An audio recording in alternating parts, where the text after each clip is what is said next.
Hi guys and welcome to a new episode of Tech Tuesdays. Today we'll be reviewing this Samyang 45mm 1.8 lens for Sony full-frame cameras. This is a compact and lightweight standard prime that I feel can be a great addition to your kit. But more on that later. Before we get to the review, hit the subscribe button and the notification bell to stay updated on future videos.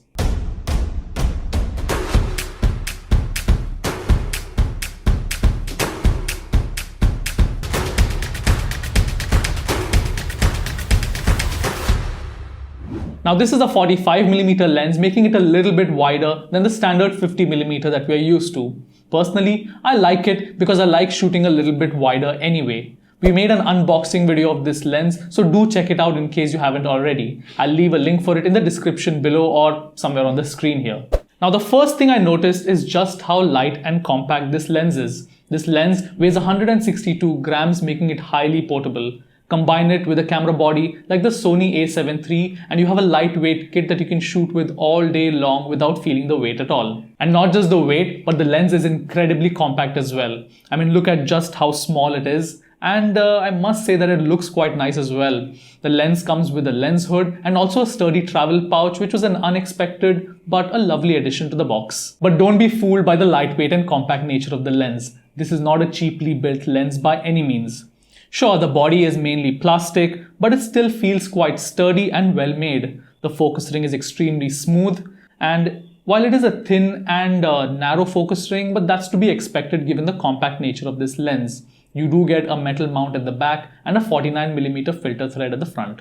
Now when it comes to image quality, this lens really shines. I found that the lens performed really well across the aperture range. The center sharpness was really good all the way from f1.8, with the corners starting off a little bit soft but then getting a lot sharper from 2.8 to f11. If you want to shoot close to wide open but still retain decent sharpness, then I found that f2.2 is a sweet spot for this lens. There is some vignetting in the corners when shooting wide open, but it starts getting better from f2.8 onwards. Personally, I like this effect a lot, especially for portraits. I like to add a little bit of a vignette to my photos in post anyway, so this is not a deal breaker for me. Another reason to buy a 1.8 aperture lens is for the bokeh, and this is an important feature for many photographers. I'm happy to say that this lens produces pretty decent bokeh, especially in the middle.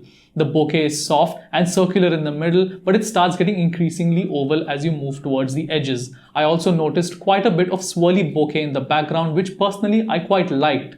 This gives a very interesting effect, especially for portraits, and if you're a fan of swirly bokeh, then this lens can be a great option for you. The autofocus of this lens was quite good in most situations. The focus was quick and accurate and totally silent because of the stepping motor. I compared it to the Sony 50mm 1.8, which has a very noisy focus motor, and I found that this Samyang was so much quieter. The subject tracking worked really well both in daylight as well as low light situations. The lens was able to lock focus and follow the focus very smoothly. I did notice that sometimes the lens was a little slow to track focus, especially when the subject was close to the camera, but 9 out of 10 times the subject tracking worked really well. I compared it side by side to the Sony 50mm and the Samyang 45mm, and there was very little to separate the two.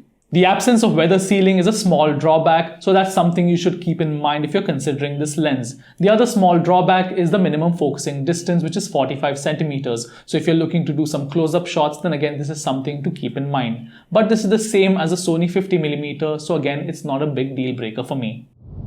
I really appreciated the lightweight and compact nature of this lens, and I feel that it's a great alternative to the Sony 50mm 1.8. This lens is priced at 32,000 rupees, which is more expensive than the Sony, which is priced at around 22,000 rupees.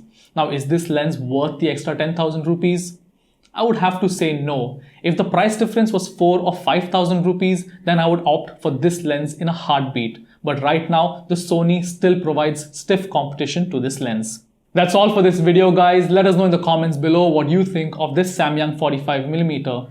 Also, would you opt for this 45mm or the Sony 50mm instead? Thanks so much for watching, guys, and I'll see you all in the next one. Ciao!